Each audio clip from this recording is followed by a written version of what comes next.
जय श्री राधे मित्रों। आज की कथा बहुत ही सुंदर है। आज की कथा में आप जानेंगे कि चंद्रवंश कब और कैसे कहां से चला, इस चंद्रवंश को किसने चलाया। इस कथा को आप लोग बड़े भाव भक्ति के साथ सुनिए। कथा सुनने से पहले आप हमारे गुरु ज्ञान दर्पण चैनल को लाइक और सब्सक्राइब जरूर करें। चंद्रवंश और सूर्यवंश, सर्वप्रथम ये दो ही वंश थे। सूर्यवंश में भगवान श्री राम जी ने अवतार लिया और चंद्रवंश में भगवान श्याम सुंदर ने अवतार लिया। तो ये चंद्रवंश कैसे चला और किसके द्वारा ये चंद्रवंश की उत्पत्ति हुई, इस कथा को आप लोग सुनेंगे। देवताओं के गुरु जिनका नाम है गुरु बृहस्पति, देवताओं के ये गुरु माने जाते हैं, देवता इन्हें गुरु मानते हैं। इनकी पत्नी का नाम है तारा। एक बार क्या हुआ कि गुरु जी से मिलने के लिए चंद्रमा गुरु जी के घर गया। जब ये चंद्रमा गुरु जी के घर पर पहुंचा तो गुरु जी ने इसको बैठाला। इसने गुरु जी का बड़ा आदर और सम्मान किया। सम्मान करने के बाद चंद्रमा की नजर तारा पे पड़ी, जो गुरु पत्नी थी, चंद्रमा की माता थी, गुरुमाता थी। चंद्रमा ने गुरु पत्नी को देखा तो तारा बड़ी सुंदर थी। तारा को देखकर चंद्रमा मन ही मन में मोहित होने लगा। इधर तारा ने भी चंद्रमा को पहली बार ही देखा था। जब तारा ने चंद्रमा को देखा तो चंद्रमा तो अत्यधिक सुंदर था। तो इतनी सुंदरता को देखकर गुरु पत्नी का मन भी डगमगाने लगा। ये तो भगवान की कृपा है, आगे क्या होने वाला है सब वो ही करते हैं। इधर अब चंद्रमा बार बार गुरु जी के घर पे जाने लगा, कभी किसी बहाने से कभी किसी बहाने से। गुरु जी तो ये समझे कि चंद्रमा हमारी सेवा करने आता है, लेकिन चंद्रमा गुरु की सेवा का तो एक बहाना लेकर जाता था। मिलने गुरुमाता तारा से जाता था। धीरे धीरे गुरुजी कभी इधर उधर निकल जाते। अब तारा और चंद्रमा में कुछ बातें भी होने लगी। जब बातें होने लगी धीरे धीरे बातें बढ़ गई और प्रेम भी बढ़ गया। लेकिन गुरु बृहस्पति ने ये बात जान ही नहीं पाई। एक समय क्या हुआ, चंद्रमा ने गुरु पत्नी से कहा कि आप इस कुटिया को छोड़ दें, तभी हमारा तुम्हारा मिलन हो पाएगा। तारा कहने लगी, ऐसा कैसे करूं, हमारे पति जी जानेंगे तो क्या कहेंगे। सब देवताओं के गुरु हैं जिनको सम्मान चारों तरफ मिलता है। चंद्रमा कहने लगा, तो सम्मान देख लो। अगर सम्मान देखोगी तो प्रेम छूट जाएगा, और प्रेम देखोगी तो सम्मान छूट जाएगा। भगवान की माया बहुत बड़ी है। बड़े बड़े ऋषि मुनि भी इसको संभाल नहीं पाए, तो भला चंद्रमा कैसे संभाल ले। तारा की भी निगाहें बदल चुकी थी, इधर चंद्रमा की भी निगाहें बदल चुकी थी। दोनों में प्रेम बढ़ता ही गया। योग माया ने दोनों को जकड़ लिया। होनी को कौन टाल सकता है। यही तो हमारे शिव की कृपा थी, जो होना था वो तो जरूर होगा। गुरु पत्नी ने चंद्रमा को एक रात को बुलाया।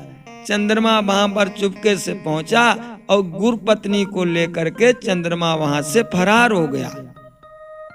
जब चंद्रमा वहां से फरार हो गया, इधर गुरुजी ने देखा कि देवी तारा तो कुटिया में है नहीं, ये गई तो गई कहाँ। अब तो बड़ी सोचनीय बात थी, ऐसा तो कभी नहीं हुआ जो आज हो गया। अब गुरु बृहस्पति बहुत परेशान, इधर उधर ढूंढने लगे। समस्त चेलों को बुलवाया, चेलों से कहा, लेकिन तारा का कहीं पता नहीं लगा। चंद्रमा गुप्त स्थान पर ले जाकर के और भाव विहार करने लगा। धीरे धीरे समय गुजरता गया। समय इतना हो गया कि तारा के गर्भ ठहर गया। तब तक देवताओं के गुप्तचरों ने बताया कि तारा देवी चंद्रमा के पास है। जब इतना पता लगा, अब तो बड़े आश्चर्य की बात थी। इधर क्या हुआ, गुरुजी ने सभी को इकट्ठा किया। वहां पर सभी देवता भी आए, देवताओं के राजा इंद्रदेव भी आए, ब्रह्मा जी भी आए और विष्णु और शिव। त्रिदेव भी इकट्ठा हो गए। जब सभी इकट्ठा हो गए तो चंद्रमा को भी बुलाया गया और चंद्रमा को बुलाने के बाद तारा देवी को भी बुलाया गया। अब तो देवताओं में पंचायत पड़ी, ये क्या हो गया, लेकिन निपटारा तो जरूर होना है। भगवान शिव से कहा गया इसका निपटारा कैसे हो। भगवान शिव ने कहा निपटारे की कोई बात ही नहीं है, जो विधि का विधान था वो तो हो चुका है।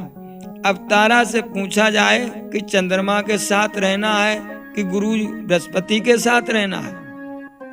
विष्णु भगवान कहने लगे बात तो सही है, इसका फैसला तो देवी स्वयं करे, हम लोग कैसे कर सकते हैं। तो तारा से पूछा गया अब तो बता, तू चली तो आई हो तुम देवी, अब बताओ तुम्हें किसके साथ रहना है। गुरु की तरफ देखते हुए तारा ने इशारा कर दिया, रहना तो हमें इन्हीं के साथ है, क्योंकि यही तो मेरे पति हैं। मन भटक गया, मैं विचलित हो गई, मैं आप लोगों से क्षमा मांगती हूँ। भगवान तो बड़े दयालु हैं, क्षमा मांगने वाले को निराश कभी नहीं करते हैं। तो भगवान ने क्षमा कर दिया। गुरु जी को समझाया, गुरुदेव होनी को कोई टाल नहीं सकता, अब इन्हें आप लेकर के जाएं। गुरु बृहस्पति जी जब चलने लगे तारा को लेकर, लेकिन इधर गर्भ तो ठहर गया था, संतान का समय हो गया था जन्म लेने का। अब तो गुरु परेशान, क्या किया जाए। अब गुरु जी ने कहा तू मेरे साथ चलेगी तो पवित्र अवस्था में चलना होगा, इस बच्चे का त्याग कर दो तारा, तभी तुम मेरे साथ चल सकती हो। तारा ने भी सोचा क्योंकि ये बच्चा रहेगा तो ये हमें पता नहीं कौन सी नजर से देखें, तो तारा ने उस बच्चे का त्याग कर दिया। उस बच्चे का प्रसव हो गया। जब उस बच्चे का प्रसव हो गया, समय तो हो ही गया था, तो बच्चा इतना उज्जवल था जिसकी शोभा वर्णन नहीं की जा सकती। अब उस बच्चे को देख करके चंद्रमा और गुरु बृहस्पति का मन डगमगाने लगा, ये बच्चा मुझे मिल जाए, बच्चा तो बहुत सुंदर है। पुत्र की कामना भला कौन नहीं करता है। बृहस्पति जी कहने लगे ये बच्चा मेरा है, मुझे मिलना चाहिए। चंद्रमा कहने लगा बच्चा तो हमारा है, बच्चा मुझे मिलना चाहिए।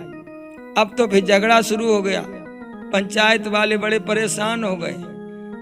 अब ब्रह्मा जी कहने लगे इसका पता तो हम लोग नहीं लगा पाएंगे, इसका पता तो स्वयं तारा बताएगी ये बच्चा किनका है। तो ब्रह्मदेव ने तारा के पास जाकर के पूछा, देवी ये तो बता दो, ये बच्चा जिसको आपने जन्म दिया है, ये बच्चा है किसका, तुम्हारे पति बृहस्पति जी का है या फिर प्रेमी चंद्रमा का है। तो तारा ने नजरों को झुकाते हुए कहा ये बच्चा है तो चंद्रमा का ही। जब इतना कहा गया ये बच्चा चंद्रमा का ही है, तो समस्त देवताओं त्रिदेवों ने कहा तो ये बच्चा चंद्रमा को ही मिलना चाहिए, आप परेशान ना हो, आप तारा को लेकर जाएं। तो गुरु बृहस्पति तारा देवी को लेकर के चले आए। उस बच्चे को चंद्रमा को दे दिया गया। उसी बच्चे का नाम पड़ा बुध। जब उस बच्चे का नाम बुध पड़ा, बुध बहुत बड़े महात्मा हुए।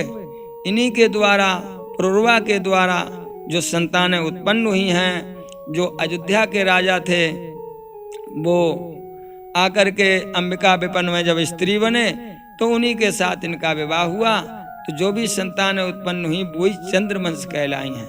यहीं से चंद्रवंश चला है, संतानें आगे बढ़ती गई। इसी चंद्र में आकर के भगवान श्याम सुंदर ने जन्म लिया। इसे आप चंद्रवंश माने।